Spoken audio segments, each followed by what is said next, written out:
pagi Bapak Ibu Saudara-saudari dalam kasih Tuhan. Selamat pagi. Ya, puji syukur kita dalam keadaan baik. Ya, karena kasih karunia Tuhan, ya, seperti lagu kita suatu hari ya, akan melihat Yesus, benar-benar melihat Yesus, ya, benar-benar melihat Yesus. Amin. Amin. Oke, saya ajak kita untuk membuka Alkitab di Nehemia.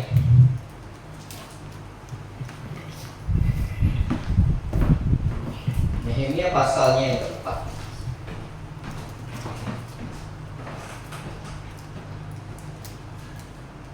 Nehemia pasal yang keempat.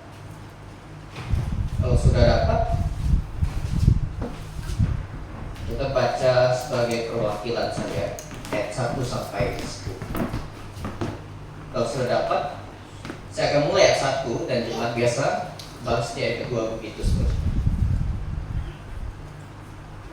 Nehemia pasal 4 ayat 1 sampai 10. Ayat 1, ketika Sanballat mendengar bahwa kami sedang membangun kembali tembok, makinlah marahnya dan ia sangat sakit hati yang mengolok-olok orang Yahudi dan berkata di hadapan saudara-saudaranya dan tentara Samaria, apa perangangan yang dilakukan orang-orang Yahudi yang lemah ini? Apakah mereka membobol sesuatu? Apakah mereka hendak membawa persembahan? Apakah mereka akan selesai dalam sehari? Apakah mereka akan menghidupkan kembali batu-batu dari timbunan puing yang sudah terbakar habis seperti ini? Lalu berkatalah Tobiah orang Amon itu yang ada di dekatnya, sekalipun mereka membangun kembali, kalau seekor anjing hutan meloncat dan menyentuhnya, bobollah tembok batu mereka. Ya Allah kami, dengarlah bagaimana kami dihina. Baiklah cacaran mereka menimpa kepala mereka sendiri, dan serahkanlah mereka menjadi jalanan di tanah tempat tawanan. Jangan kau tutupi kesalahan mereka dan dosa mereka. Jangan kau hapus dari hadapanmu, karena mereka menyakiti hatimu dengan sikap mereka terhadap orang-orang yang sedang membangun. Tetapi kami terus membangun tembok sampai setengah tingginya dan sampai ujung-ujungnya bertemu, karena seluruh bangsa bekerja dengan segenap hati. Ketika Sanballat dan Tobiah serta orang Arab dan orang Amon dan orang Asdod mendengar bahwa pekerjaan perbaikan tembok Yerusalem maju dan bahwa lubang-lubang tembok mulai tertutup, maka sangat marahlah mereka. Mereka semua mengadakan persepakatan bersama untuk memerangi Yerusalem dan mengadakan kekacauan di sana. Tapi kami berdoa kepada Allah kami dan mengadakan penjagaan terhadap mereka siang dan malam karena sikap mereka. Berkatalah orang Yahudi, Kekuatan para pengangkat puing sudah lemah, padahal puing masih sangat banyak. tak sanggup kami membangun kembali tembok ini.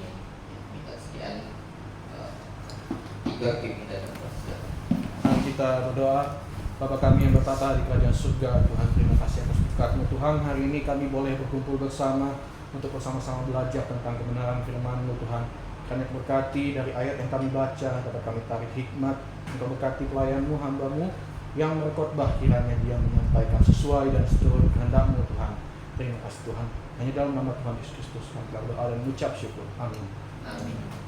Bapak Ibu saudara-saudari yang kasih Tuhan, kalau nonton film ya, film kungfu, film aksi, atau main game misalnya, itu biasanya ada musuh-musuh kroco ya, musuh-musuh kroco ya. Tetapi ada big boss, ada big bossnya ya. Ada bos besar, dalangnya ya, dalang utama pembunuhan misalnya, atau dalang utama dari korupsi, dalang utama dari apa lagi. Nah, itu biasa kan ada di film-film. Nah, dalam kehidupan Kristiani kita tentu tahu ya, iblis itu menghadirkan banyak musuh di dalam kehidupan kita. Banyak musuh. Ada musuh yang kroco-kroco, tapi di dalam kehidupan kita juga kadang ada musuh yang besar, ya. Ada musuh yang besar. Ya. Dan pada hari ini kita mau belajar tentang melawan musuh terbesar, melawan musuh terbesar. Musuh terbesar dalam hidup kita itu apa? Ya. Kita bisa lihat, misalnya di ayat 1. Ketika Sanballat mendengar bahwa kami sedang membangun kembali tembok, bangkitlah amarahnya, dan ia sangat sakit hati. Ia mengolok-olokkan orang Yahudi dan berkata di hadapan saudara-saudaranya dan tentara Samaria, apa gerangan yang dilakukan orang-orang Yahudi yang lemah ini? Apakah mereka memperkokoh sesuatu? Apakah mereka hendak membawa persembahan? Apakah mereka akan selesai dalam sehari? Apakah mereka akan menghidupkan kembali batu-batu dari timbunan puin yang sudah terbakar habis seperti ini? Sebenarnya di dalam Nehemia pasal 4 ini kita bisa daftarkan beberapa musuh, ya.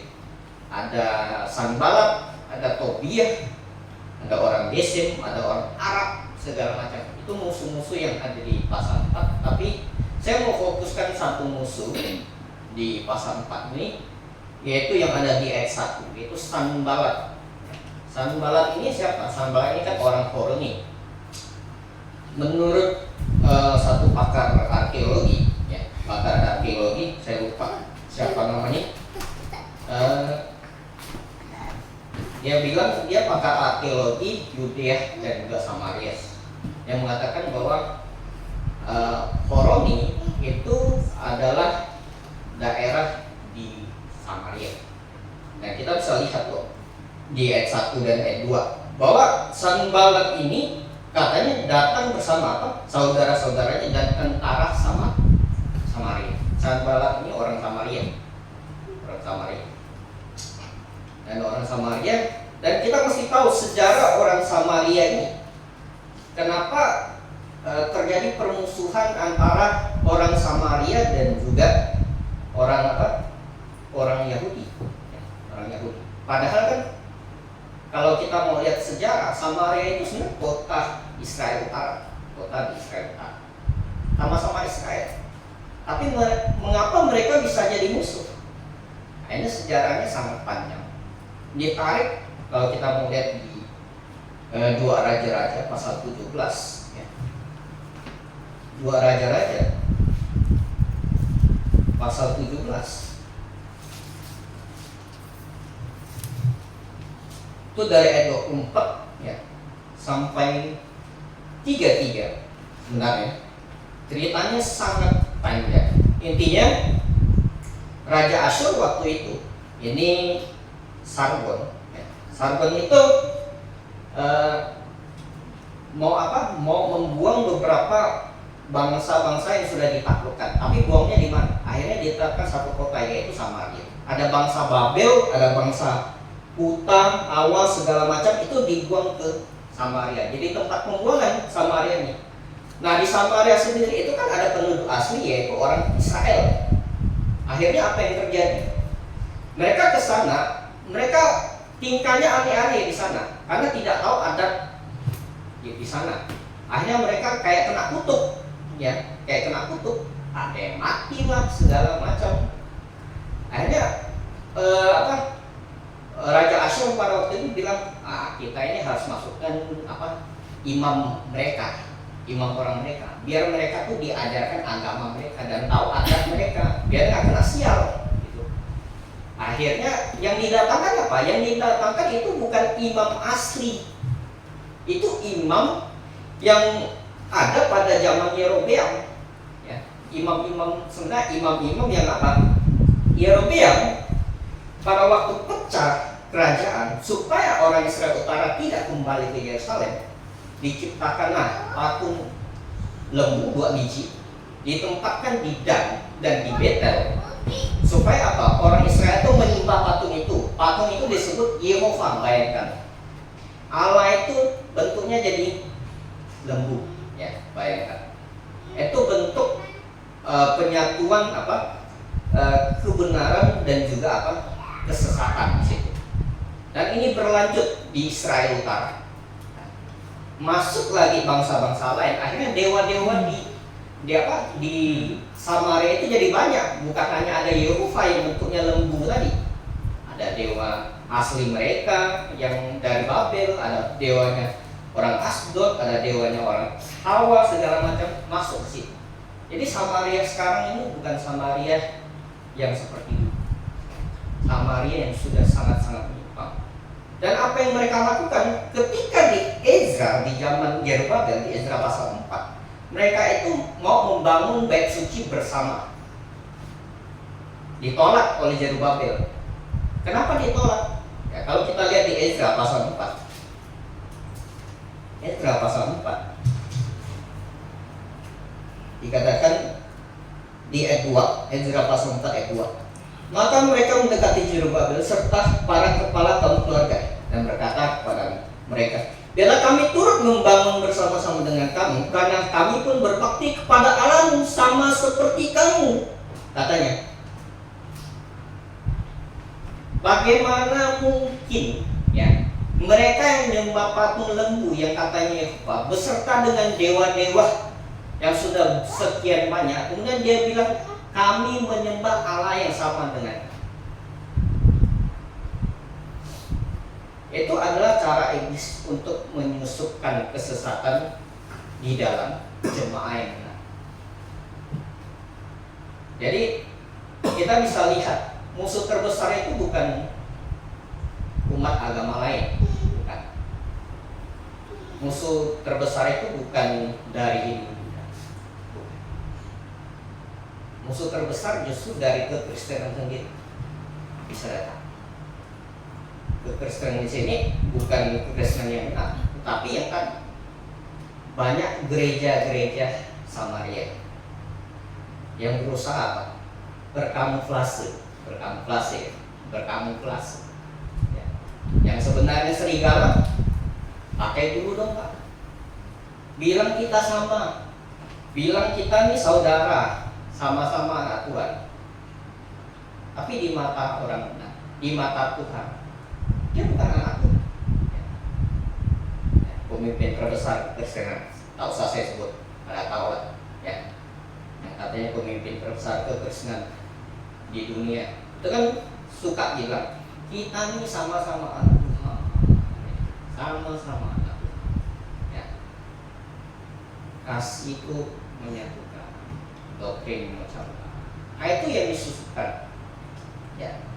Jadi musuh terbesar di dalam Kristenan itu bukan dari luar, tapi dalam diri kita sendiri. Itu yang harus diwaspadai.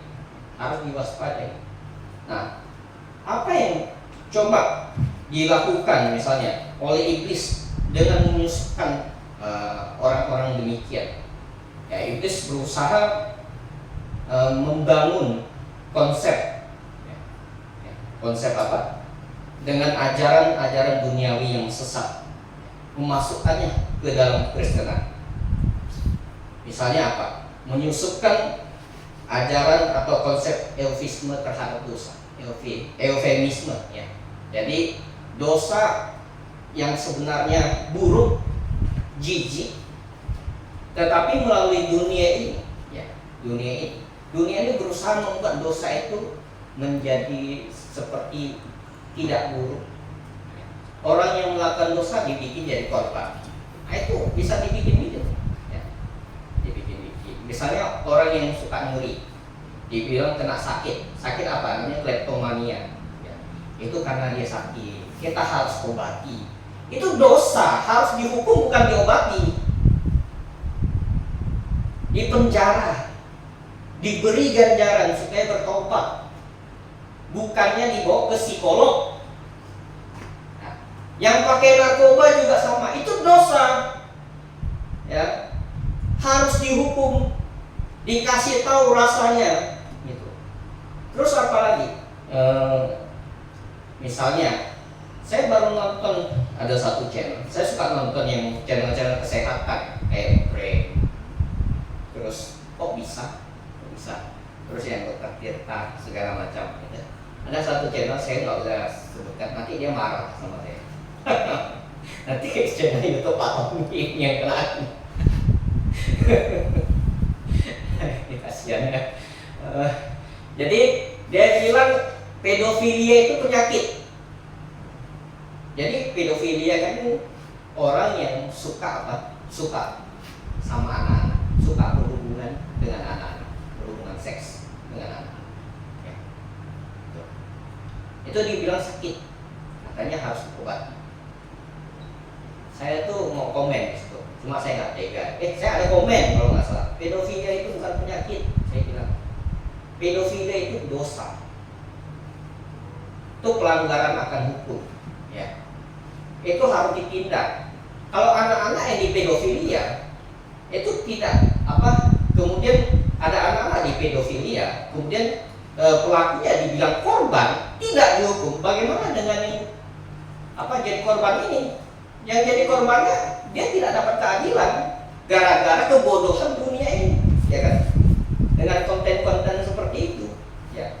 Ini mau masuk ke dalam kekristenan, ya, dimasukkan ke dalam kekristenan. Akhirnya orang yang nonton mungkin orang Kristen nonton, oh iya betul, ya. Akhirnya di gereja bukan didisiplin biasanya. Ya, kamu harus belajar firman Tuhan, ya. Ayo kita renungan ya. Bukan didisiplin. Ada pedofilia, ada yang LGBT dikawinkan di dalam gereja, ada yang kleptomania, nyuri-nyuri terus barang-barang jadi speaker segala macam hilang. Kamu itu gara-gara kamu sakit ya. Kamu gak usah apa. Saya gak akan hukum kamu.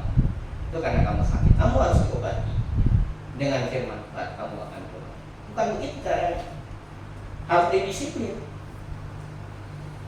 Disiplin dikeluarkan dalam jemaat, bukan hanya dikeluarkan, dilaporkan, masukkan, diutuskan ke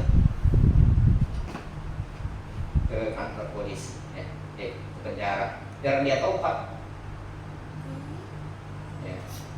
Bukannya orangnya jadi korban, ini kan disusupkan, ya, di dalam paham-paham dunia yang kemudian masuk ke dalam gereja.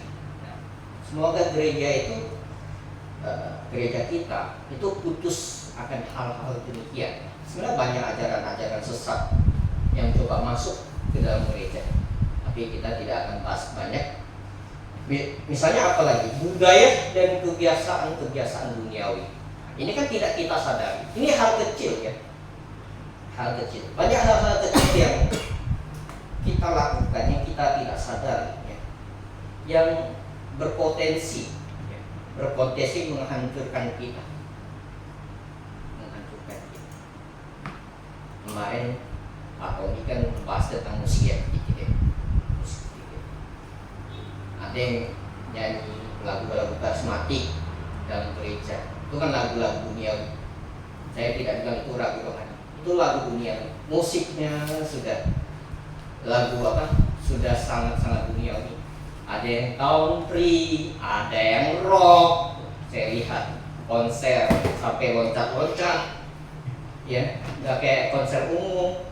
Itu kita tidak usah pedulikan. Tapi kan ada kemarin bahas, ada lagu himne yang dibikinnya di dunia, lagu dunia. Nah, saya ada contoh nih. Contoh, jadi saya coba connect ke Bluetooth ini. Speaker kita rupanya mantap ya. Jadi bisa Bluetooth. Saya coba dengarkan. Ini lagu, Anda pasti tahu, tapi kata-katanya tuh agak beda dikit. Karena kalau nggak salah, ini dari terjemahan lama, ya, terjemahan lama. Misalnya lagu ini. Nah, mungkin yang tua-tua pada tahu ini siapa yang nyanyi.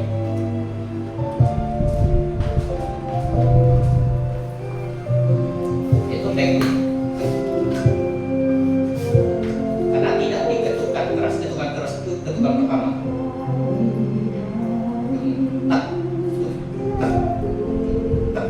Jadi gitu. Ini siapa?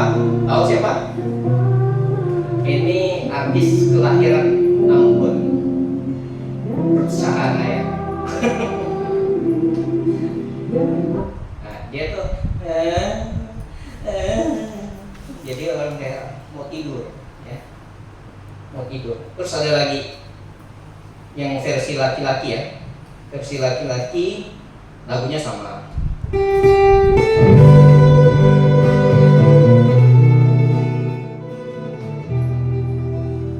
Ini country. Ini musiknya saya sudah sangat-sangat parah. Ini bikin apa ya? Sangat sliding ke kuping melodinya.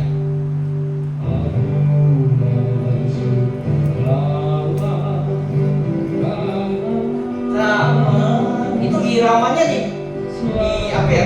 Dirusak-rusak. Iya, jadi ada sliding kupingnya segala macam. Dia pakai chest voice ya, chest voice, breathy voice, suara nafas, dan chest voice itu suara dada ya. Itu dalam vokal ini ya, vokal sekuler saja, itu salah satu teknik yang sebenarnya tidak disarankan ya.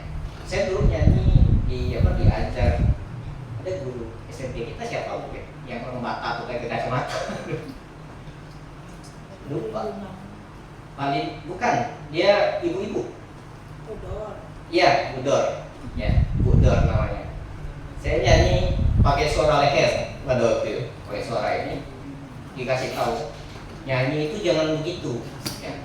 Nyanyi itu pakai suara kepala, head voice. Pakai pernapasan perut, diafragma. Jangan pakai chest voice. Yang benar, ya. Bukan. Ku masuk ke dalam taman, bertemu dengan putra. Bukan. Itu giginya tuh nampak sekali. Sekarang saya baru tahu cara nyanyiannya tak bagus. Makanya saya ajar murid saya pernah ajar tuh, saya mau tempeleng yang kayak gitu. Rasa-rasanya tuh susah dikasih tahu, jangan begitu nyanyi itu. Ku masuk ke dalam taman. Jadi ulang suaranya. Jangan pakai suara ngomong. Suara ngomong itu tak bagus. Suara ngomong untuk ngomong, suara nyanyi ya pakai suara kepala. Jangan pakai itu. Ya. Itu banyak disusupkan sekarang gereja-gereja baptis seperti itu. Saya lihat ya. Gereja-gereja baptis itu banyak yang nyanyinya atau nyanyi karena terpengaruh oleh artis-artis yang nyanyinya seperti itu, pakai lagu himne. Nah, ini kan namanya Hillsong ya, kita bilang Hillsong itu 1908 berapa saya lupa muncul ya. Karena kenapa? Orang Kristen zaman dulu kan belum ada lagu-lagu yang kontemporer ya. Jadi mereka pakai lagu himne, dibikin pakai musik duniawi gitu. Ya, pakai musik duniawi, pakai rock. Jadi Hillsong itu bukan cerita lama, cerita baru, cerita lama, gitu, cerita lama. CCM itu belum punya lagu, belum ada lagu yang apa saya lupa. Di saat badai bergelora, belum ada itu. Apalagi Yesus domba Allah itu belum ada. Makanya mereka masih pakai lagu-lagu lama, lagu-lagu itu diubah. Nah sekarang kan mulai bergeser ke sini. Nah saya lihat gereja baptis tuh banyak yang terpengaruh ya musiknya. Saya nggak usah sebut gereja-gereja baptis yang mana. Di dekat-dekat kita nih sangat banyak, sangat banyak. Ya. Di depan sekolah saya ada satu. Ya, depan sekolah saya ada satu. Itu lulusannya kebanyakan dari STT Baptis ya. Tapi dalamnya udah ada drum. Nyanyinya setengah pakai kidung ini, kidung hujan. Nanti yang muda mudi, beda, muda mudi itu. Nah gini ya. Dan di dalamnya ya bergeser. Mereka tidak sadar demikian. Tapi dengan ini saya mau kita sadar mana sih yang salah, mana sih yang benar. Cara bernyanyi yang benar itu seperti apa, musik yang benar itu seperti apa. Karena ini lambat laun akan mempengaruhi kita. Banyak gereja baptis itu atau kesesatan ya. Kesesatan itu bukan tiba-tiba terjadi dan juga terjadi mempengaruhi hal-hal yang besar ya. Hal-hal yang besar. Bukan berarti musik itu tidak besar, tidak penting. Hal-hal yang vital, misalnya keselamatan jadi menyimpang segala macam, baptis bayi supaya diselamatkan. Tidak, iblis itu nggak serang dari situ. Iblis serang dari hal-hal yang tidak kita sadari. Salah satunya hal ini. Ya. Kemudian apa lagi? Soal berpakaian segala macam. Ya. Ya. Tuhan ajarkan kita dalam 1 Timotius 2 Timotius pasal 2 bahwa kita pakai dengan sopan, itu diajarkan. Tapi kan ya banyak orang tuh suka suka menentang Tuhan. Apalah, itu kan aturan dulu ya. Sekarang beda. Sekarang gen Z Gen Z, bukan zaman klasik lagi ya. Kita sekarang masuk ke Gen Z. Beda, bajunya beda, mukanya beda ya. Pakai tato ya. Makanya ada tuh ya Brian aku lupa yang Kristen progresif, tatoan, karena zamannya beda. Itu perjanjian lama, perjanjian baru kita boleh tatoan. Sekalian saja pakai narkoba gitu. Apa? Nggak ada aturan pakai narkoba, ya. Jadi nanti berbusa gereja ya. Jadi banyak gereja itu tumbang karena hal-hal kecil yang dia tidak sadar. Menyebabkan dia apa? Menyebabkan dia itu lambat laun bergeser dari yang benar menuju ke sesat. Nah, kemudian bagaimana kita melawannya? Kita butuh cara untuk melawannya. Kalau kita lihat kembali ke Ezra pasal 4, bagaimana respon Nehemia ayat 4 dan 5.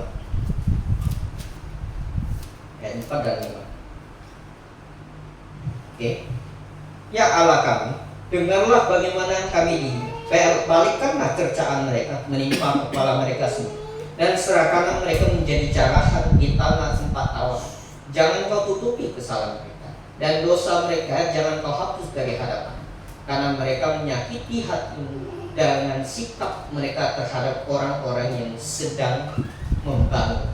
Jadi apa yang dia lakukan, apa respon dari Nehemia? Nehemia berdoa, tetapi dia bukan hanya berdoa, dia berdoa dan bekerja. Walaupun ada masalah dan tantangan yang dihadapi, dia berdoa, kemudian dia lanjutkan pekerjaan. Ini penting. Doa itu kemarin sudah dibahas oleh Pak Tommy ya, dalam Efesus pasal 6. Doa itu adalah senjata kita berjaga. Senjata kita berjaga. Dengan berdoa kita bisa memperkuat iman kita. Kenapa? Dengan berdoa Tuhan itu bisa menguatkan kita. Sehingga masalah apapun yang kita hadapi, kita bisa kuat. Tapi bagaimana Tuhan menjawab doa kita? Ya. Kita bisa lihat apa yang terjadi kepada Nehemia dan yang lainnya. 8 dan 11 kita bisa lihat, tidak usah dibaca apa yang mereka alami. Mereka bukan, saya berdoa nih, Tuhan jawab, lepaslah iblis misalnya, enggak. Atau saya berdoa kemudian masalahnya hilang, enggak. Masalah itu masih berlanjut ya. mereka masih dihalangi, mereka masih dihina. Bahkan pencobaan yang mereka alami itu semakin parah. Dari awalnya diolok-olok di ayat 2 dan 3. Kemudian mereka diancam untuk dibunuh, mau dibunuh. Ya, bayangkan kalau kita yang ada di posisi Nehemia pada waktu itu mungkin sudah menyerah, ya. Mungkin sudah menyerah. Karena kok Tuhan, saya doa pada hari ini, Tuhan, ada masalah yang saya hadapi, bukannya masalah itu hilang, bukannya saya bisa lepas dari masalah itu, Tuhan, tetapi kok masalah itu semakin runyam. Kenapa? Salah satu alasannya ketika engkau berdoa, ya apalagi kau buka mulut ya, iblis itu mendengar apa yang kau doakan. Oh, dia minta lepaskan masalahnya, saya tambah masalah baru. Itu yang dilakukan iblis. Ya. Apalagi kau buka mulut, ya Tuhan tolong, kan didengar iblis ya. Didengar iblis. Dan ketika engkau ada dalam masalah, engkau tak buka mulut sambil doa pun, ya. Iblis tahu engkau minta bahwa engkau akan berdoa agar Tuhan keluarkan engkau dari masalah ini. Pasti. Maka kita berdoa tuh begitu. Tuhan, kuatkan saya dalam masalah ini. Biarkan saya lalui masalah ini. Biar saya menjadi anak-anak, menjadi anakmu yang semakin dewasa. Dan juga Tuhan, biarlah saya bertambah hikmat. Biarlah masalah ini mendatangkan hikmat bagi saya. Berdoa itu seperti itu. Kalau kau berdoa hanya lepas, iblis dengar, iblis akan tambah bebanmu. Maka engkau akan semakin lelah, ya, semakin lelah. Tapi kalau engkau minta hikmat, minta kekuatan, maka engkau lambat laun akan keluar sendiri dari masalah. Ya. Dan engkau mendapatkan sesuatu yang berharga, yaitu pengalaman. Dan itu adalah salah satu cara Tuhan menjawab doa. Tuhan itu nggak langsung, wah, masalah selesai. Hutang apa? Misalnya ada yang utang, misalnya, saya tak sarankan untuk utang ya. Mungkin ada yang gara-gara tekanan, gara-gara perekonomian segala macam, ada yang utang, dikejar-kejar dunia segala macam. Ya, berdoa kepada Tuhan. Ya Tuhan nggak akan tiba-tiba rentenirnya mati gitu. Atau apa? Rumah gadenya bangkrut. Jadi dia nggak tagih kamu, nggak kayak gitu, ya. Atau kamu pinjam di bank atau CU, ya. Tiba-tiba gara-gara masalah ekonomi kamu nggak bisa bayar, ya. Kemudian ditagih sama mereka. Nggak mungkin tiba-tiba CU lantan tipu langsung ditangguhkan jadinya. Enggak. Tetap jadi lantan tipu, ya. Tetap kamu akan dikejar-kejar. Ya Tuhan akan kasih solusi.